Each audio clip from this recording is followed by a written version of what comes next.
Katt Williams sees kid getting bullied at school. What he does next changes everything. 12-year-old Tyler Bennett was getting his lunch money stolen for the third time that week when Katt Williams happened to drive past Lincoln Middle School. Through the chain-link fence, he saw three bigger kids cornering the smaller boy, laughing as they emptied his pockets. Most adults would have kept driving, minded their own business, but Katt Williams parked his car, walked onto school property, and delivered a lesson those bullies would never forget. Welcome to Visionary Story. Before we begin this story of courage, protection, and standing up for the defenseless, tell me in the comments, where are you watching from today? And if you believe stories like this need to be remembered, hit that subscribe button and help us make sure they are. The afternoon sun beat down on the cracked asphalt of Lincoln Middle School's playground in Atlanta as students began filtering out after the final bell. It was one of those warm September days when kids still had energy to burn before heading home, and the schoolyard buzzed with the usual mix of friendships, games, and unfortunately, the kind of social dynamics that made some children's lives miserable. Katt Williams was driving down Martin Luther King Jr. Boulevard when he decided to take a shortcut through the residential streets near the school. He'd just finished a meeting with his accountant about tour finances and was heading back to his hotel when traffic on the main road had ground to a halt due to construction. As he drove slowly past Lincoln Middle School, something caught his eye through the chain-link fence that surrounded the playground. In a corner area partially hidden from the main building, three boys who looked to be about 14 were surrounding a much smaller kid who couldn't have been more than 12. At first glance, it might have looked like friends joking around, but Katt had grown up in neighborhoods like this one, and he recognized the body language immediately. The bigger kids were standing too close, their postures aggressive. The smaller boy had his head down, his shoulders hunched in the universal posture of someone trying to make themselves invisible. Katt slowed his car to get a better look. That's when he saw one of the bigger kids shove the smaller one against the fence, while another went through his backpack, pulling out what looked like a lunch bag and a few crumpled dollar bills. The third time this week, Katt realized, based on how practiced and casual their movements were, this wasn't a one-time incident. This was a routine. Most people would have kept driving. After all, kids have been dealing with bullies since the beginning of time, and this wasn't really any of his business. School officials were surely handling it, parents were probably involved, and interfering in other people's children's lives was complicated territory. But Katt Williams had never been most people. He pulled his car to the curb and sat for a moment, watching the scene unfold. The smaller boy, Tyler Bennett, though Katt didn't know his name yet, wasn't fighting back. He wasn't even protesting. He just stood there, accepting the humiliation and theft as if it were as inevitable as gravity. That resignation, that acceptance of powerlessness, hit Katt like a physical blow. He remembered that feeling all too well from his own childhood. Katt got out of his car and walked toward the school fence. As he got closer, he could hear the conversation more clearly. "Come on, Tyler. You know the drill," one of the bullies was saying. His name was Marcus, and at 14, he was already showing signs of the kind of casual cruelty that would define his interactions with anyone smaller or weaker. "Lunch money, and whatever else you got in that back. I already gave you my lunch money Monday and Tuesday," Tyler said quietly, his voice barely audible. "Yeah, well, today's Wednesday," said the second bully, a kid named Devon, who seemed to enjoy the psychological aspect of the torment even more than the financial gain. "And we're hungry again." The third boy, Jason, was going through Tyler's backpack with the thoroughness of a customs official, pulling out textbooks, homework assignments, and personal items, dropping some carelessly on the ground. "Please don't mess up my homework," Tyler said desperately. "If I turn it in late again, I'll fail math." "Maybe you should have thought about that before you decided to be such an easy target," Marcus replied, shoving Tyler harder against the fence. That's when Katt had seen enough. He approached the fence and called out.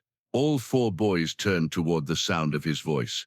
The three bullies looked annoyed at the interruption, while Tyler looked up with a mixture of hope and fear.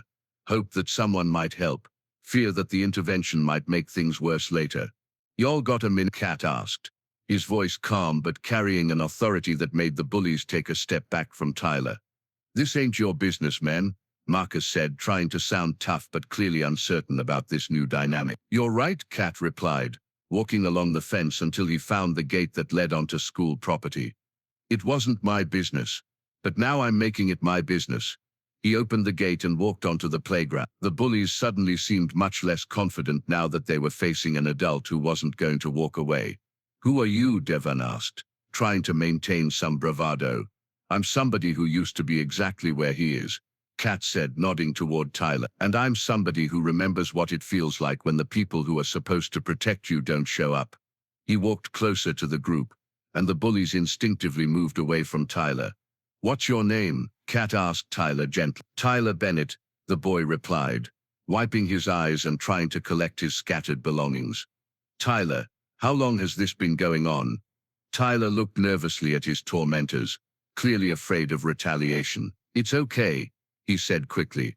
"Really, it's not a big deal." "Son, look at me," Katt said, kneeling down so he was at Tyler's eye level. "This is a big deal. Nobody has the right to take your money, mess with your stuff, or make you afraid to come to school. Nobody." He stood up and turned to face the three bullies, who were now looking decidedly uncomfortable. "Now I want you three to listen very carefully," Katt said, his voice taking on a steel edge that made all three boys pay attention. "I've been watching y'all for a few minutes, and I can see this is something you do regularly. This is your routine." "We were just playing around," Jason mumbled, clearly the least confident of the three. "Playing around?" Katt repeated. Was Tyler laughing? Did he look like he was having fun? Because from where I stood, it looked like three people stealing from someone who couldn't fight back. The bullies exchanged glances, none of them sure how to respond to direct confrontation from an adult who wasn't buying their excuses. "Here's what's going to happen," Katt continued. "First, you're going to give Tyler back his money, all of it. Not just today's, but everything you've taken from him this week." "We don't have," Marcus started. "Empty your pockets," Katt interrupted. "All three of you, right now." Reluctantly, the three boys began pulling money from their pockets. Between them, they had nearly $20, far more than a typical middle schooler would carry, suggesting that Tyler wasn't their only victim. "Give it all to Tyler," Katt instructed. "That's not all his," Devon protested. "You're right," Katt agreed. "Some of it probably belongs to other kids you've been stealing from. Tyler, you make sure any money that isn't yours gets returned to whoever it belongs to." Tyler nodded, accepting the crumpled bills with shaking hand. "Second," Katt continued, "you're going to apologize. Not because I'm making you, but because taking someone's lunch money means they don't get to eat that day. And making someone afraid to come to school means you're stealing their education along with their money." The three bullies mumbled half-hearted apologies, clearly more embarrassed than genuinely remorseful. "Third," Katt said, "this stops today. Permanently. You don't approach Tyler again, you don't threaten him, you don't even look at him the wrong way." "Or what?" Marcus asked, trying to salvage some defiance. Katt smiled, but it wasn't a friendly expression. "Or I come back, and next time, I bring friends, and we have a much longer conversation about respect and consequences." The implicit threat hung in the air like a storm cloud. These were street-smart kids, who understood exactly what Katt was implying. But more than that, Katt continued, his voice softening slightly, "I want you to understand something. Every single person in this world is fighting battles you know nothing about. Tyler might seem like an easy target to you, but you don't know what his home life is like, what challenges he's facing, what dreams he's trying to protect." He looked at each of the bullies in turn. "And here's the thing. Someday you're going to be in a situation where you need help. Someday you're going to be the smaller person facing something bigger than you can handle. When that day comes, you're going to hope that someone stronger than you chooses to help, instead of hurt." The playground had grown quiet around. Other students had noticed the confrontation and were watching from a distance, but none dared to come closer. "Now," Katt said, "I suggest you find something better to do with your time. Maybe figure out why you think making other people miserable makes you feel good about yourself." The three bullies began to walk away, their earlier confidence completely deflated. But Katt wasn't finished. "One more thing," he called after them. They turned back reluctantly. "If I hear that any of you have been bothering Tyler or anyone else at this school, I'm not just coming back to talk to you. I'm going to have conversations with your parents, your teachers, and the principal. And trust me, those are conversations none of you want to have." After the bullies had left, Katt turned back to Tyler, who was still standing by the fence, clutching his recovered money and trying to process what had just happened. "You okay?" Katt asked gently. Tyler nodded, though his eyes were still wide with disbelief. "Thank you," he said quietly. "But what if they come back tomorrow? What if they're mad and it gets worse?" It was a valid concern, and Katt knew that his intervention might indeed escalate things, if not handled properly. "Tell you what," Katt said, pulling out his phone. "What's your mum's number?" "What?" Tyler asked nervously. "Because I'm going to give her my number, and I'm going to give you mine. If those boys or anyone else gives you trouble, you call me immediately. And I mean immediate." Tyler recited his mother's number, and Katt sent a text explaining who he was and what had happened, including his own contact information. "Tyler," Katt said seriously, "nobody has the right to make you afraid. Nobody has the right to take your money or your dignity. And if the adults in your life aren't protecting you, then it's up to people like me to step in." Tyler's phone buzzed with a text from his mother, who was clearly upset and grateful in equal measure. "She wants to know if she can call you," Tyler said, reading the message. "Absolute. But first I want to ask you something. Are there other kids at this school who are going through the same thing you were?" Tyler nodded. "A few, maybe more, but they're too scared to say anything." "Well, they don't have to be scared anymore. Here's my plan." Over the next hour, Katt worked with Tyler to identify other students who were being bullied. Then he did something unprecedented.